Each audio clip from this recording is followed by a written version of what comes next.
허리에 띠를 띠고 등불을 켜고 서 있으라. 너희는 마치 그 주인이 혼인집에서 돌아와 문을 두드리면 곧 열어주려고 기다리는 사람과 같이 되라. 주인이 와서 깨어 있는 것을 보면 그 종들은 복이 있으리로다. 내가 진실로 너희에게 이르노니 주인이 띠를 띠고 그 종들을 자리에 앉히고 나와 수종들리라. 주인이 혹 이경에나 혹 삼경에 이르러서도 종들이 그같이 하고 있는 것을 보면 그 종들은 복이 있으리로다. 너희도 아는 바니 그 집 주인이 만일 도둑이 어느 때에 이를 줄 알았더라면 그 집을 뚫지 못하게 하였으리라.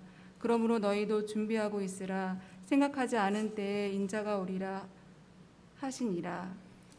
아멘. 이는 하나님의 말씀입니다. 하나님 감사합니다. 자리에 앉으십니다. 아버지 하나님, 오늘도 이 시간 저희들의 삶의 분주함과 또 그 두려움 가운데 얽매였던 삶의 자리들을 다 내려놓고 주의 전에 또한 저희들의 가정에서 주 앞에 모였습니다. 이 시간 주님을 바라봄으로 주님을 바라봄만으로 그 빛으로 부어주시고 또 베풀어 주시는 회복의 은혜가, 또한 참 생명의 길이 어디 있음을 깨닫게 하시는 지혜의 영이 이 시간 우리의 심령 가운데 충만함으로 함께 하셔서 이 혼란한 시대들 속에서 주의 거룩한 백성답게 이 땅을 하나님의 나라로 회복시키고 완성시키시고자 맡겨주신 그 거룩한 사명의 사람들답게 살아가기 부족함이 없는 저희들 모두가 될 수 있도록 주님께서 인도해 주시기를 간절히 원하오며 모든 말씀 예수님 이름으로 감사하며 기도합니다. 아멘. 사회적 거리두기가 4단계가 시행된 지 40일이 지나고 있지만 여전히 하루 확진자가 2,000명대를 육박하고 있습니다. 오늘 아침에도 보니까 1,800명이 넘었더라고요. 어제 사전까지 우리나라 확진자 수가 22만 2,111명, 사망자 수가 2,148명에 재작년 12월 달에 시작되어진 이후로 누적된 숫자들입니다. 녹록지 않은 상황인 것은 틀림없죠. 근데 그 눈을 또 세계로 돌려보면 그 상황이 훨씬 더 우리에게 실제적으로 다가오죠. 미국만 하더라도 최고의 그 제일 많은 확진자 수를 내고 있는 나라가 미국인데 어제 하루만 확진자 수가 28만 9천여 명이었어요. 사망자가 61만 8천여 명이었고요. 미국만. 세계적으로는 이미 확진자 수가 2억을 넘어섰습니다. 2억 600만을 넘어섰고 사망자만 430만 명입니다.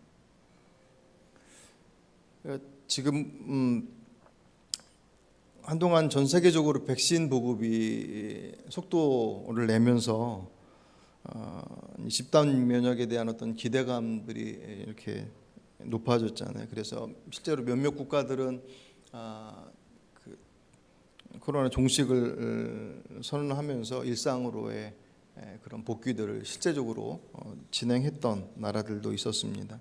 근데 이 변종 바이러스인 델타 바이러스가 등장하면서 그 일상으로 회복했던 돌이켰던 그 조치를 취했던 나라들이 다시금 다 마스크를 다시금 쓰게 하고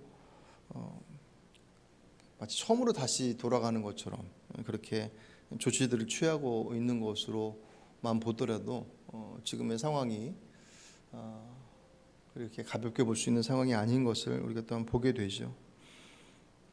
이제 그런 것들을 보면 마치 이제 다 이룬 것, 이제 끝까지 돌아왔어, 다 다다랐어, 이제 끝이야라고 생각하고 모두가 다 그 이후를 준비하는 어떤 기대를 가지고 있었던 그런 모습이 바로 이제 엊그저의 모습인데, 다시금 그 변종 바이러스로 인해서 다시 원점으로 다시금 돌아오는 것처럼 보여지는 것들을 볼 때마다 인간이 가지고 있는 능력이라고 하는 것이 곧 무인 자동, 이미 시도가 되고 있지만 무인 자동차 안에 또 우주 시대를 열어가네라고 하는 그런 과학의 발전과 인류의 어떤 발전을 얘기하면서도 얼마나 그 능력이 미천한지를 다시금 확인하는 그런 시간들입니다. 작년만 하더라도 코로나 이후에 대한 기대들이 어느 정도 좀 있었잖아요. 4차 산업혁명을 필두로 해서 이제 그 한복판으로 우리를 떼밀어 놓은 것이 코로나의 상황이다. 물론 어렵고 힘겨운 것도 있긴 하지만 그 때문에 어쩔 수 없이 선택하고 결정하는 내용들이 우리를 더 그 발전의 시간으로 몰아가고 있다라고 그렇게 얘기를 하면서 그 이후의 시대, 코로나 이후의 시대에 대한 기대들을 종종 얘기하곤 했습니다. 근데 지금의 모습은 현재적 2021년 지금 8월 15일을 살고 있는 우리들의 현재적 상황 속에서의 모습을 보면 미래를 생각할 만큼의 여유가 그렇게 있지 않음은 또한 우리가 인정하지 않을 수 없죠. 물론 그렇다고 해서 미래를 생각하지 않고 당장 그냥 하루하루를 살아가는 것만 봐야 된다라는 말씀 분명히 아니겠지만 그럼에도 불구하고 그렇게 여유롭지 못하다라고 하는 것이죠. 게다가 전문가들은 이미 때를 놓쳤다고까지 얘기하는 그 환경 문제가 세계 곳곳에 나타난 이상 징후들을 통해서 점점 더 그 말들이 결국 과장된 것이 아니라 우리들의 실제적인 현실의 문제인 것들을 확인시켜주고 있습니다. 지난주에 인터넷 뉴스에 헤드라인에 지구 종말 뭐 그렇게 떠 있어요. 그래서 뭔가 봤더니 여러분들 뉴스 보셨을 것입니다. 터키 남부에서 발생한 산불이 정말 어마어마하게 번져나가는, 터키만이 아니었죠. 호주도 그렇고 여러 국가들이 그냥 산불이 그냥 실수로 난 산불, 그런 어떤 의미에서의 산불이 아니라 이 기후 변화와 아주 밀접한 관계를 맺고 있지 않습니까? 그렇게 산불 나서 난리가 나더니 일주일도 못 돼서 이번엔 터키 북부에서 홍수로 물난리가 난 장면이 그대로 이제 동영상을 통해서 보도가 되어지더라고요. 물론 이미 몇 주 전에 유럽에서는 한 번도 겪어보지 못했던 물난리다라고 얘기하면서 독일을 포함한 유럽의 곳곳의 나라들이 홍수로 인한 피해의 소식들을 전했습니다. 이런 상황들을 이렇게 보면서 물론 우리가 피부적으로 느끼는 것은 사실은 아직 그렇게, 물론 날씨가 싸나워졌어라고 하는 것에 대해서는 모두가 다 인정을 하지만 삶과 죽음이 오가는 그 동영상이 올라오는 것도 보면 정말 어마어마하지 않습니까? 정말 하루하루 다르게 급변하는 지구의 환경의 문제들, 그것을 어떻게 대응해야 될지, 코로나는 말할 것도 없고 그런 부분에 대해서 걱정하고 방안을 찾아가는 것, 그것이 우리들에게 주어진 지금 현재적 숙제잖아요. 근데 사실 더 심각한 것은 그런 현상들이 가지고 있는 좀 더 본질적인 의미라고 하는 것. 그러니까 우리가 자연을 잘 관리하고 뭐 그런 의미 속에서의 내용들보다 더 본질적인 그런 현상들이 가지고 있는 또 다른 의미에 대해서는 사실 생각하지 못합니다. 물론 그것은 과학자나 환경운동가들의 몫이 아니라 그리스도인들의 몫이죠. 누가복음 21장 10절, 또 이르시되 민족이 민족을, 나라가 나라를 대적하여 일어나겠고 곳곳에 큰 지진과 기근과 전염병이 일겠고 또 무서운 일과 하늘로부터 큰 징조들이 있으리라. 성경은 마지막 때에 대한 내용들을 상당히 구체적으로 기록을 하고 있습니다. 제가 잠깐 소개해드린 이 누가복음 21장의 말씀, 또 마태복음 24장에 보시면 마지막 때에 나타난 현상들에 대해서 상당히 구체적인 기록을 남겨놨어요. 자연 현상으로서만의 모습이 아니라 우리가 지금 기후 이상에 대한 부분들을 얘기하고 코로나를 얘기하고 앞으로 또 다른 바이러스가 창궐할 것이다. 그런 것에 대한 염려, 그런 부분들이 예측되어지고 또 거기서 어떻게 준비할까라고 하는 것에 대한 모습만큼이나 자연 현상에 대한 부분들, 더 나아가서 국가와 국가 간 사회 안에서의 현상, 그리고 문화적 변화들, 또 구체적으로 종교적인 신앙적인 면에 있어서 그 현상들까지 구체적으로 남겨져 있죠. 마지막 때가 되면 이런 현상들이 나타날 거야 라고 하는 구체적인 내용들이 기록되어져 있습니다. 근데 놀라운 것은 그 현상들의 모습이 국지적이 아니라 대단히 광범위하게 나타남에도 불구하고 그 현상들이 나타나는 것들에 똑같이 항상 같이 등장하는 것이 뭐냐면 깨어 있으라라고 하는 말씀이에요. 그냥 저쪽 어느 전 세계 한 나라 한 지역에서 잠깐 일어났다 말거나 그냥 그 지역만의 문제로서가 아니라 이 사건과 이 상황들은 전 지구적으로 이미 기후와 관련된 것만 보더라도 사실은 눈에 선명하게 들어오지 않습니까? 그것에 대한 원인들을 찾아 내려가는 것들은 결국 세상에서 하는 일들은 과학적인, 사회적인 여러 가지 그런 원인들을 찾고 그래서 탄소 사용량을 줄이고 여러 가지 그런 대안들을 내놓지 않습니까? 그런 부분에 대한 어떤 대안과 해결책들은 세상에서 내놓을 수 있는 것에 대한 한계라고 한다면 성경은 그 부분에 대한 것들의 원인과 그것의 의미에 대한 것들을 상당히 구체적이고 아주 심각하게 말씀을 하고 있죠. 그럼에도 불구하고 말씀드렸던 것처럼 동반된 현상들은 사람들이 그것을 인지하지 못한다라는 거예요.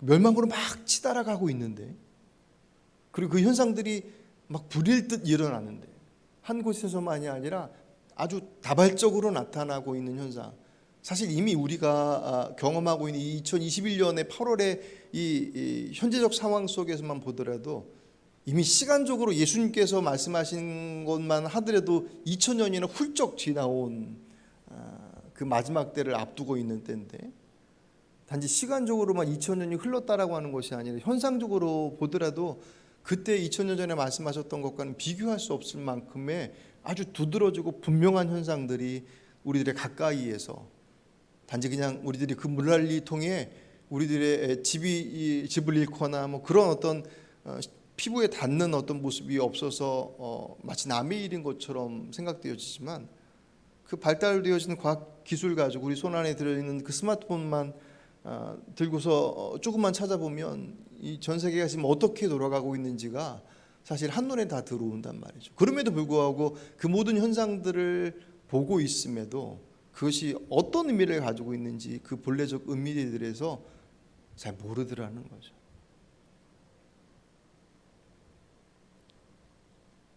베드로후서 3장 10절, 그러나 주의 날이 도둑같이 오리니. 그 현상들이 전 지구적으로 모든 사람들이 알 만큼 심각한 위기 상황으로 치닫고 있음에도 불구하고 그 날을 성경은 끊임없이 우리에게 뭐라고 말씀해요? 그날은 도둑과 같이 올 것이다.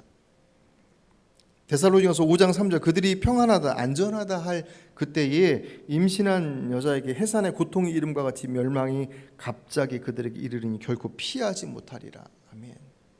이 두 가지의 이 괴리예요. 눈에 보이는 것이 아니라 그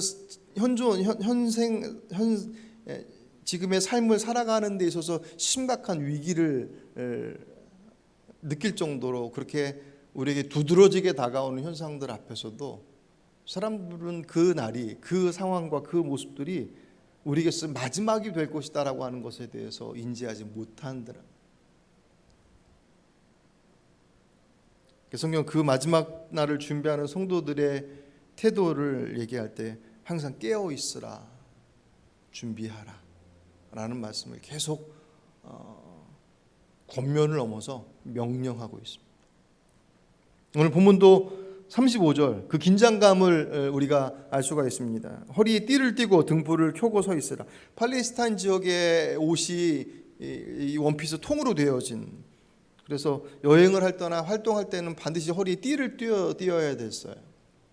전쟁을 할 때 말할 것도 없고 언제든지 일할 수 있는, 잘 활동할 수 있는 자세를 만들라라고 하는 것이고, 등불을 켜라고 하는 것 또한 어두운 데서 활동할 수 있는 것에 대해서 대비하라고, 준비하라고 하는 그런 의미들을 가지고 있죠. 그러니까 허리에 띠를 띠고 등불을 켜고 서 있으라라고 하는 것으로 지금의 이 상황에 대한 그 마지막 때를 준비하는 것에 대해서 긴장감들을 분명히 말씀하고 있습니다. 언제 오시더라도 그 오시는 날이 그분을 맞아들임에 있어서 부족함이 없게끔 준비하고 있어야 된다. 어느 동굴에서 발견한 원시인들이 남긴 그 벽화의 내용을 해독해 보니까 그런 내용이었다고 그러죠. 요즘 것들은 버릇이 없어. 말세야 말세. 그랬다고 그래요. 이미 세상은 오래전서부터 말세를 얘기를 하지만 그때 그 말세는 세상을 향한, 사회를 향한 투정과 어쩌면 하소연에 가까울 것입니다. 정말 세상이 망할 것 같아 라고 하는 것에 대한 긴장감과 두려움 속에서 나타나는 것보다는 왜 이렇지? 라고 하는 것에 대한 투정에 더 가깝다. 오히려 그런 투정과 하소연과 같은 말세에 대한 표현들은 그래서 더 사람들의 마음을 더 무디게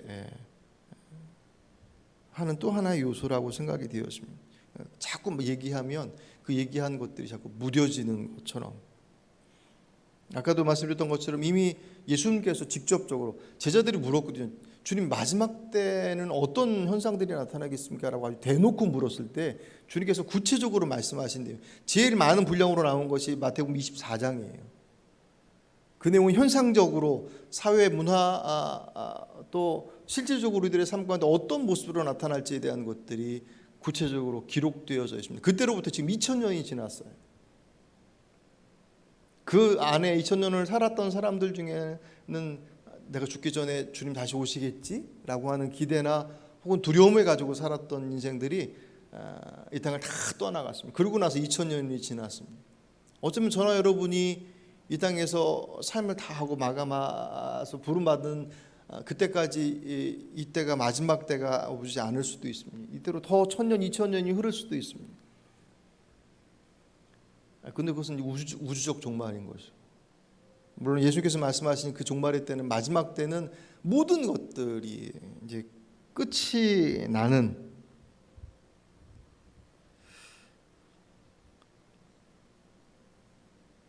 근데 우리 개인적으로도 종말을 맞거든요. 그것이 죽음이지 않습니까?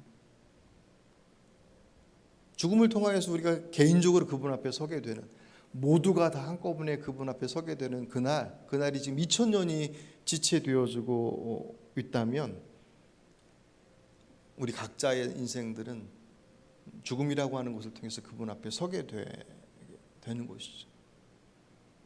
그럼 훨씬 더 현실적으로 다가오겠죠.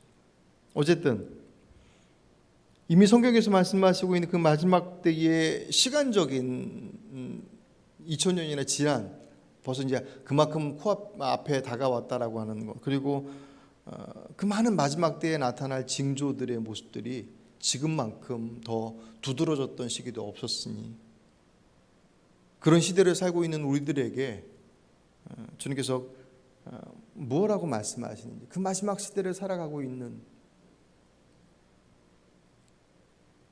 아까 말씀드렸던 것처럼 깨어 있어서 준비하라라고 하는 것, 그 말씀 이전에 사실은 더 분명한 우리에게 요구되어지는 자세가 뭐냐면 기다리라는 거예요. 그날이 반드시 오니 기다리고 있어라.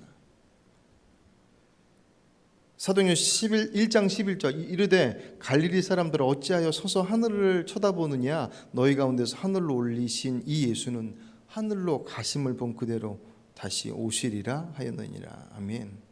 반드시 다시 오실 것이다. 그리고 그날은 하나님의 나라가 완성되는 날. 그러니까 이 종말이라고 하는 것의 의미는 두 가지를 내포하고 있습니다. 어떤 이에게는 그날, 그 마지막 주님 오시는 그날은 하나님의 나라가 완성되어지는 때, 어떤 누구에게는 그날이 종말이 되어지는 때가 됩니다. 누군가에게는 그 마지막 때가 하나님의 나라, 완성되어진 주님의 나라에 부름받아 입성하는 때가 되어진다면, 누군가에게는 영원한 고통으로 치닫게 되는 날이 될 것이다. 근데 성경은 하나님의 마음은 심판에 있지 않고 구원에, 영벌에 있지 않고 영원에 있음을 분명하게 하고 있습니다.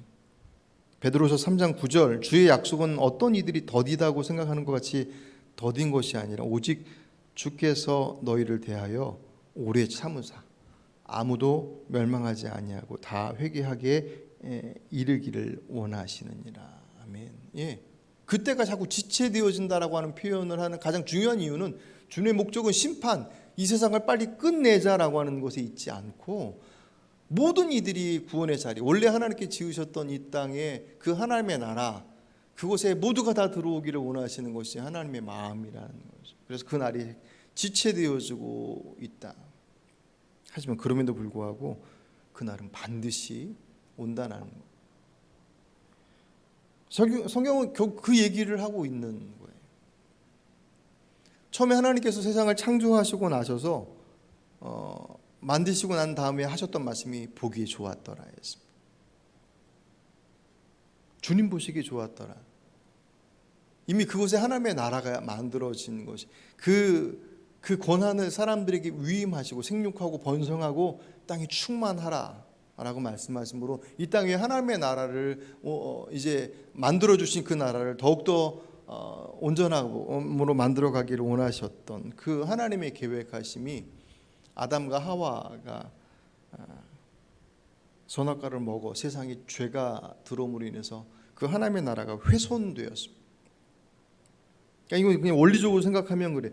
최초의 죄, 아담과 하와가 아담이 선악과를 먹은 것이잖아요. 최초의 죄인데 그 최초의 죄는 죄의 본질이기도 하죠.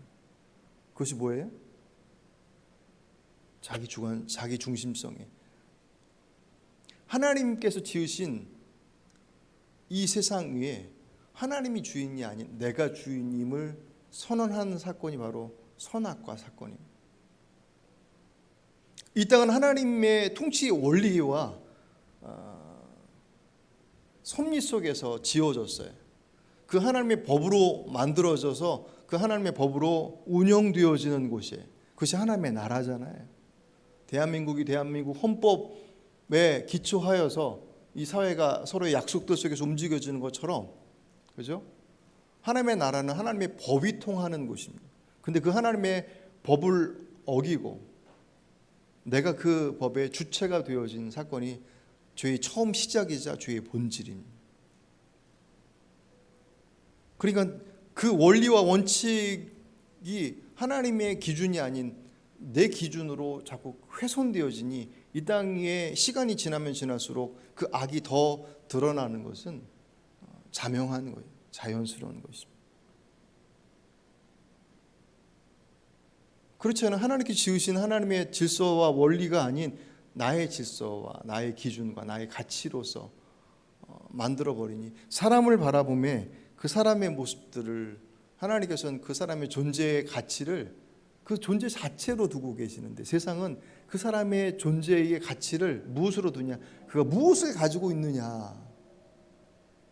얼마나 많은 것을, 얼마나 좋은 것을, 얼마나 멋진 것을, 또 얼마나 높은 곳에 있느냐라고 하는 것으로 그 사람의 존재 가치를 매기고 있으니 세상은 점점 사람과 사람과의 관계가 어그러질 수밖에 없죠.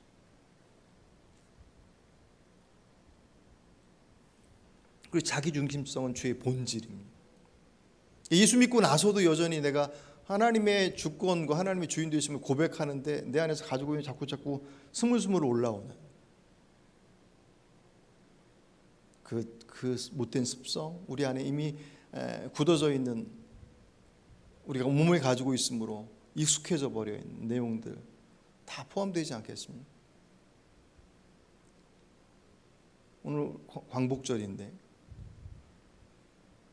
일제히 압제로 있었던 기간들이 36년, 어떻게 보면 물론 짧은 시간이 아니죠. 긴 시간임에도 불구하고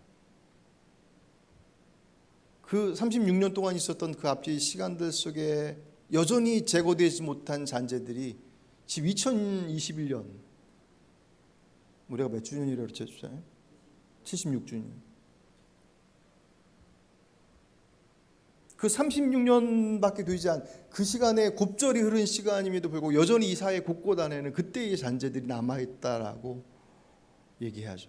그것은 그냥 어떤 한 사람들만의 얘기가 아니라 정말 그 안에서 우리가 확인할 수 있는 것들입니다.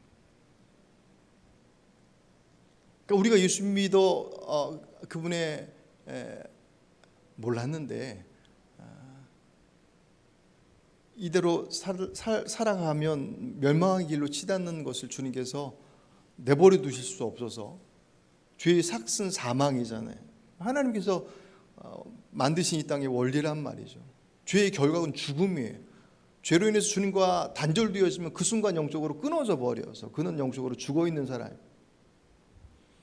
그리고 그것은 영원한 죽음으로 치닫는, 그것을 내버려 두실 수 없어서 그 죄의 삭슨 사망, 죽음이라고 하는, 생명을 내줘야지만이 죄의 값을, 죄의 문제를 해결할 수 있다라고 하는 그 하나님의 원칙을 그분 스스로가 지키시고자 그 아들을 십자가에 내어 주셨잖아요. 그래서 그 죽음의 값이, 죄의 값이 사망, 죽음이라고 하는 그 생명값을 아들을 통해서 대신 치르게 하셨습니다. 우리가 그것을 믿고 주님께서 그것을 받아들이고, 원래 이 세상에 하나님의 주인, 하나님께서 지으신 것임을 인정하고, 세상을 지으신 것만이 아니라 내 인생 또한 주님께서 지으심을 인정하고, 이제 더 이상 제가 주인 노릇하지 않고 주님의 주인 되심을 인정하고 주의 말씀에 귀 기울이며 살아가겠습니다라고 고백하는 이들은 주의 자녀가 되는 권세를 주셨다고 했습니다. 그것이 구원입니다. 주님께서 그 일들을 우리에게 이루어 놓으셨잖아요. 하나님의 법칙으로 만들어진 세상에 그 법칙과 그 법이 아닌 나의 기준과 나의 법으로 만들어가는 세상, 그것은 만들어가는 것처럼 보이지만 시간이 가면 갈수록 훼손되어져 가는 그 세상을 주님께서 회복시키시려고 아들을 보내셨고, 지금 그 나라가 회복의 과정 가운데 들어가 있습니다. 그래서 우리는, 저나 여러분은 이미 시작된 하나님의 나라와 아직 완성되지 않은 그 하나님의 나라, 그 사이에서 살아가고 있습니다. 주님 오시면 그 나라가 완성되어진다. 이제 내가 주인 노릇하던 그 세상은 끝장나는 거예요. 그 세상은 그 날을 종말이라고 얘기합니다. 우리들에게 있어서는 그 날은 하나님의 나라의 완성입니다. 그 똑같은 날이 누군가에게는 멸망이 되어지고 누군가에게는 완성과 참된 평안과 참된 쉼을 누리게 되어지는 그날, 그날이 그 마지막 날. 그날이 언제 온다고요? 반드시. 언제인지는 몰라요. 올 수도 있고 안 올 수도 있다가 아니라 반드시 온다. 오늘 주님께서 그것을 설명하시기 위해서 혼인집에서 돌아오는 주인을 빗대서 얘기합니다. 36절, 너희는 마치 그 주인이 혼인집에서 돌아와 문을 들이면 곧 열어주려고 기다리는 사람과 같이 되라. 아멘. 주인이 혼인집에 가서 잔치를 하고 나서 늦은 시간 돌아온, 당연히 돌아오는, 올 수도 있고 안 올 수도 있고, 그게 아니라 반드시 온다. 이게 왜 중요하냐면 그날을 기대하고 있는, 여러분들은 어떤 마음으로 주님 오실 그날을 기대하고 있습니다.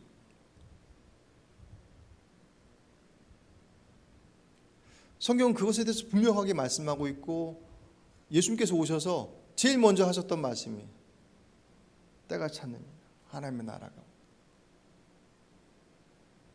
그 하나님의 나라를 완성하기 위해서 자신의 몸을 내어주셨던 거예요.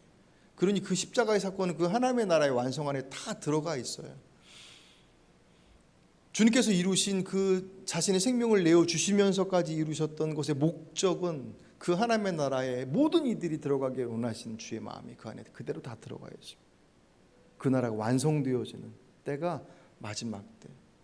그 나라는 모든 이들이 들어갈 수 없고, 우리가 그냥 종교적 언어로 표현한다면 구원받는 이들, 하나님 믿는 이들만 그 나라에 들어갈 수 있다라고 말하고 있는 그때가 바로 마지막 날. 그 날은 반드시 올 것이다. 그걸 정말 믿고 있는가? 그 나라가 이 땅에 완성되어질 것, 이 땅에 완성되어진다는 게 아니라 이곳에서 뭐 유토피아를 만든다, 그런 의미가 아니라,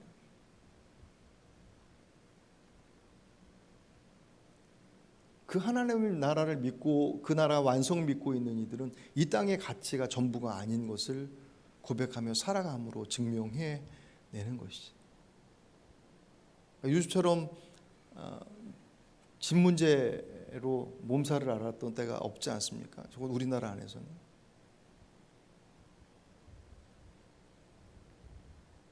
불러가시면 싸들고 갈 수 있는 것들도 아님에도 불구하고, 아무튼 남겨둔 자녀를 위해서 뭐 여러 가지 얘기는 할 수 있겠지만, 그럼에도 불구하고 그 자녀들 또한 그 남겨진 집 들쳐업고 하나님의 나라 가는 것 아님에도 불구하고 그것을 준비하고 그것을 소유하지 못하면 마치 인생을 실패한 것처럼,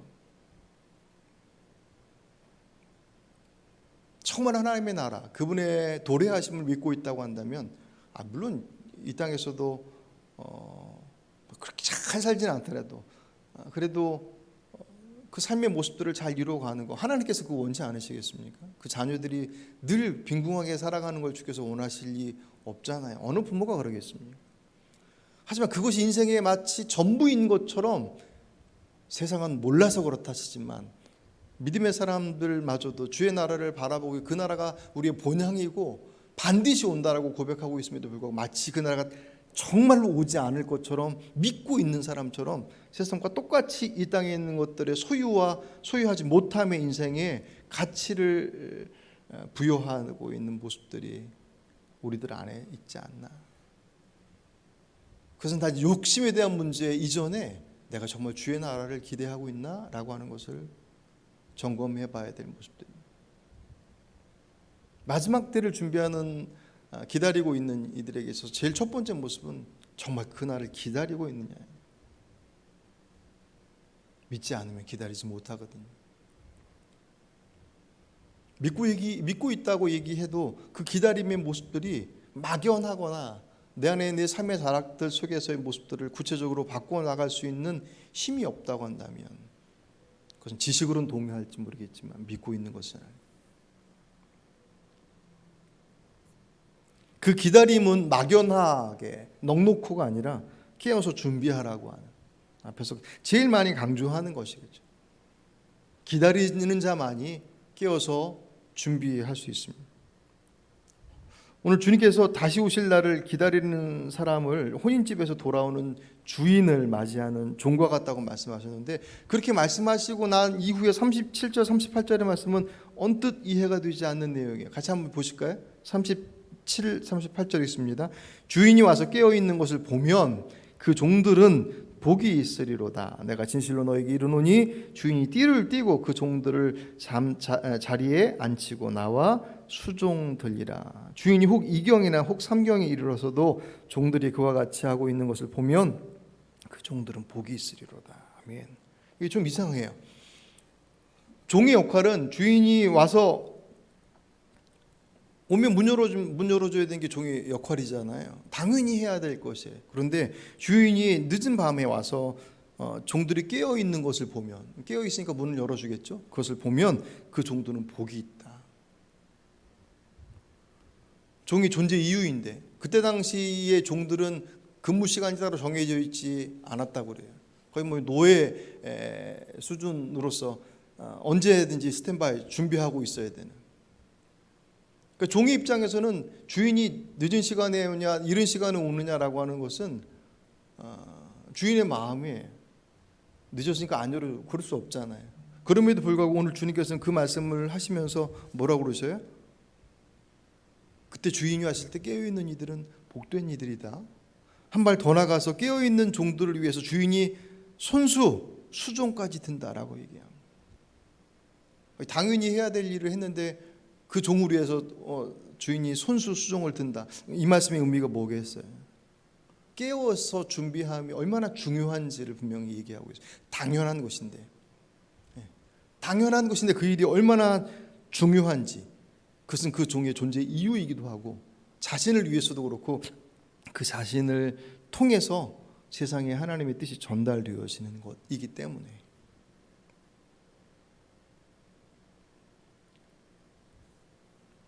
하나님의 마음이 만약에 심판이 있다고 한다면 굳이 이렇게 말씀하시지 않을 거예요. 주의 마음이 마지막 날을 예고하시고 선포하시고 그날이 반드시 올 거야, 깨어 있어야 돼 라고 말씀하신 이유는 그 깨어 있음을 통해서, 깨어 있지 않으면 멸망하는 것이니까, 만약 멸망이 목적이었다고 한다면 내버려 두셨겠죠. 주의 마음은 모든 이들이 구원의 자리로 하나님께서 원래 만드셨던 하나님의 나라에 함께 동참하기를 원하시기에 끊임없이 깨어 있으라. 그 깨어 있음을 위해서 보내어진 종들, 그리스도인들이 그곳에서 당연히 그것 때문에 보내진 사람들인데도 불구하고 그 일을 하고 있는 그 모습을 주님께서 기뻐 여기셔서 잘했어. 그게 내게 복이야. 그를 통해서 이 땅 위에 그분의 나라가 그들과 함께 이루어질 것을 고대하시기 때문에. 그리고 또 그것은 녹록지 않은 일이기 때문에. 오늘 본문에 중요한 일인 만큼 그 일들이 쉽지 않더라는 거예요. 오늘 그냥 하나의 깨워서 그 주인이 올 때까지 기다렸다가 오면 문 열어주는 것으로 아주 단편적으로 설명되어져 있지만 성경은 끊임없이 그 부분에 대해서 깨어 있으라고 하시는 말씀을 누구에게 줬냐면 계속 성도들에게 주셨어요. 오실 것에 대해 이미 말씀하셨어요. 그리고 징조도 말씀하셨는데도 불구하고 믿음의 사람들에게 세상을 향해서가 아니에요. 곧 종말이 오니까 정신 차리고 있어라고 세상을 향해서 쏟아내라고 말씀하신 게 아니라 그 말씀을 성도들에게 끊임없이 말씀하셨습니다. 깨어 있으라. 오늘 40절 그러므로 너희도 준비하고 있으라. 그 생각하지 않은 때에 인자가 오리라 하시니라. 아멘.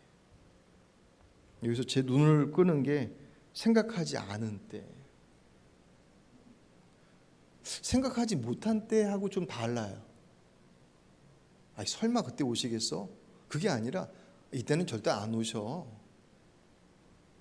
앞에서 말씀드렸던 평화로다 평화, 세상은 평화로다라고 얘기하는 정말 살기 좋은 세상인데 성경에서는 그게 마지막 때야라고 얘기하는 그것에 대해서 무슨 소리 하는 거야? 전쟁이 나고 막 불안하고 지금처럼 뭐 코로나의 상황이 확 치달아서 야 이제 끝장나나 보다라고 생각되어질 만큼의 그 극심한 위기 가운데 있어도 제대로 거기에 반응하지 않는데 하물며 점점 살기 좋아지는 세상이 그 이전과는 비교할 수 없을 만큼 불과 몇십 년 전과 비교하더라도 지금의 삶과 그때의 삶은 비교조차 할 수 없는 삶의 질을 이미 누리고 있지 않습니까? 그 속에서 멸망을 얘기한다. 이 세상은 곧 끝이야 라고 하는 것을 얘기할 때 사람들의 반응은 무슨 얘기하는 거야. 절대로 그럴 일 없어. 생각지 못할 때보다 훨씬 더 적극적으로 생각하지 않은 그때.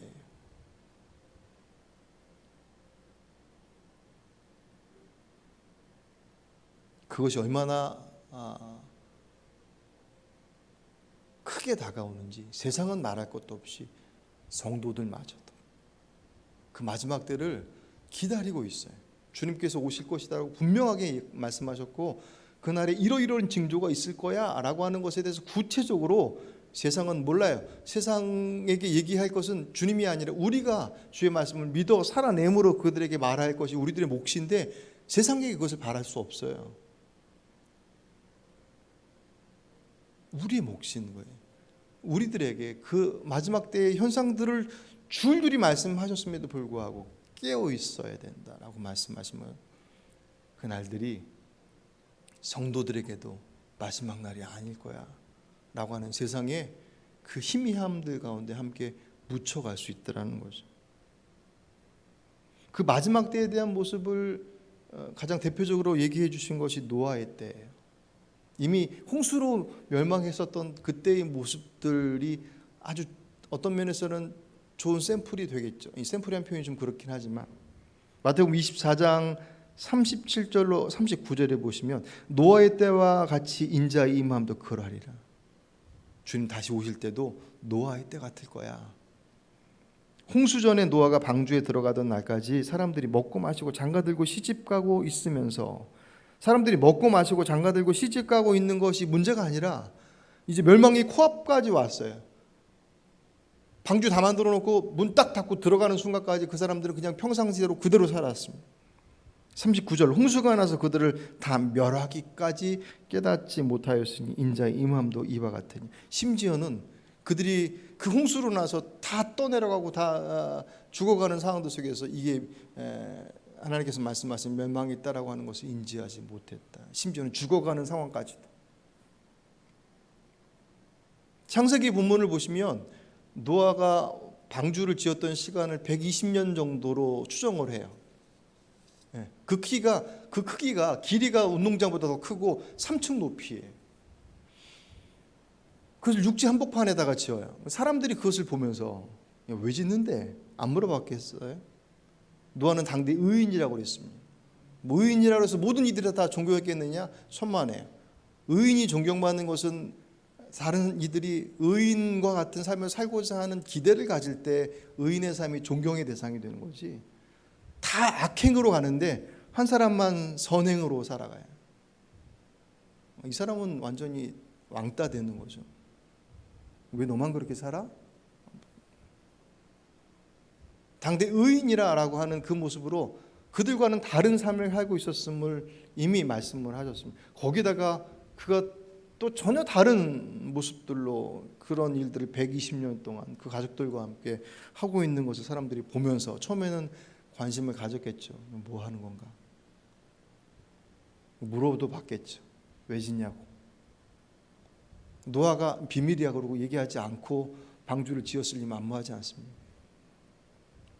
사람들의 처음의 관심은 이내 조롱으로 바뀌었을 거예요. 뭐 하는 거예요? 도대체 뭐 때문에?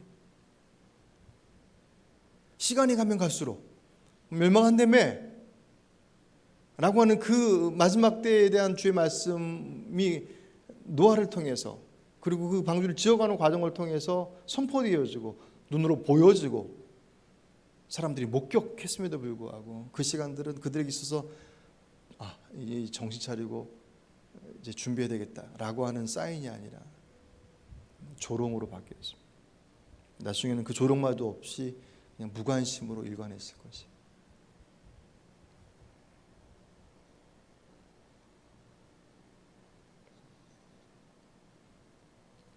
2차 세계대전 당시에 자신의 자비를 들여서 독일의 수용소에 갇혔던 1200여 명의 유대인들을 구해냈던 오스카 쉰들러, 여러분도 들어보셨을 것입니다. 예전에 쉰들러 리스트라고 하는 영어로 만들어졌. 그 영화의 마지막 장면에 그 오스카 쉰들러가 유대인들을 향해서 그런 얘기를 해요. 이 반지만 팔았어도, 이 차만 팔았어도 몇 명은 더 구했을 텐데.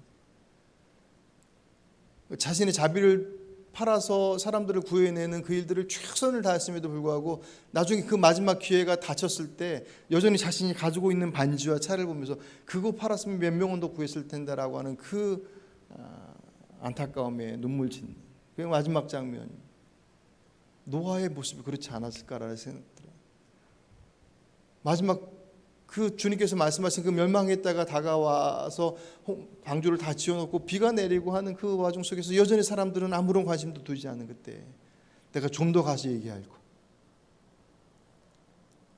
아니 차라리 멱살이라도 끌고 데리고 들어갈 걸 이라고 하는 후회를 하지 않았겠다. 그러지 않아서 그들이 구원받지 못했다? 아니요. 노아는 노아의 몫을 이미 다 해버렸습니다. 120년 동안 그 수많은 사람들의 실시와 외면과 그 모든 것들을 온몸으로 다 받아내면서 그의 삶이 그들에게서는 이미 하나님의 메시지가 되어졌습니다.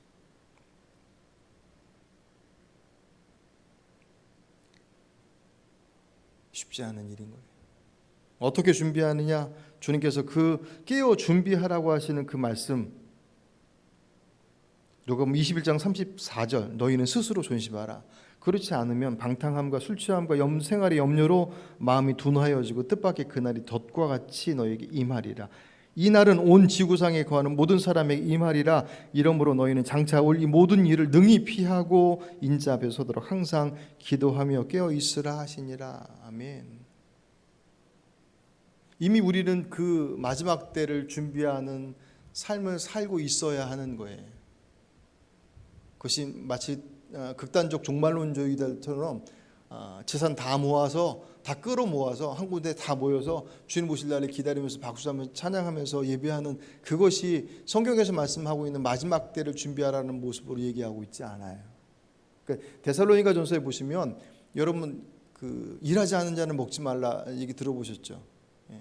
그럼 밖에서도 교회 안 다니는 분도 종종 그런 얘기 하는데 그게 성경에서 나온 말씀. 데살로니가전서에서 마지막 때가 다가왔으니 그때에 나타났던 시한부 종말론을 얘기했던 이들 중에 야 뭐하라 그렇게 일해? 곧 주님 모실 텐데 일하지 마. 모여서 주님 모실 것을 기다리고 있어 라고 하는 그들을 향해서 바울이 그 서신을 통해서 얘기했던 것입니다. 일하지 않은 자는 주님 모실 날 기다린다고 일하지 않으면 먹지 마라 라고 얘기합니다. 성경은 마지막 때를 준비함에 있어서 우리들의 일상의 삶 속에서 그분의 뜻을 따라서 살아가는 것, 그것이 마지막 때를 준비하는 가장 기본적이고 중요한 것이라고 말씀합니다. 베드로전서 4장 7절 만물의 마지막에 가까웠습니다. 그러므로 정신을 차리고 삼가 조심하여 기도하십시오. 무엇보다 먼저 서로 뜨겁게 사랑하십시오.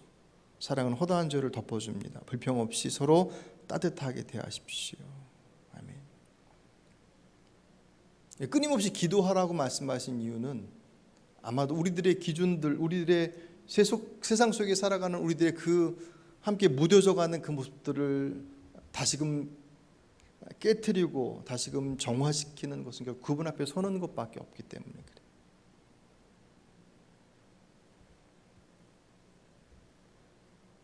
여러분 금요일 날 문자로 보내드리면서 저녁에 그 무지개 사진 보내드린 것 받으셨나요?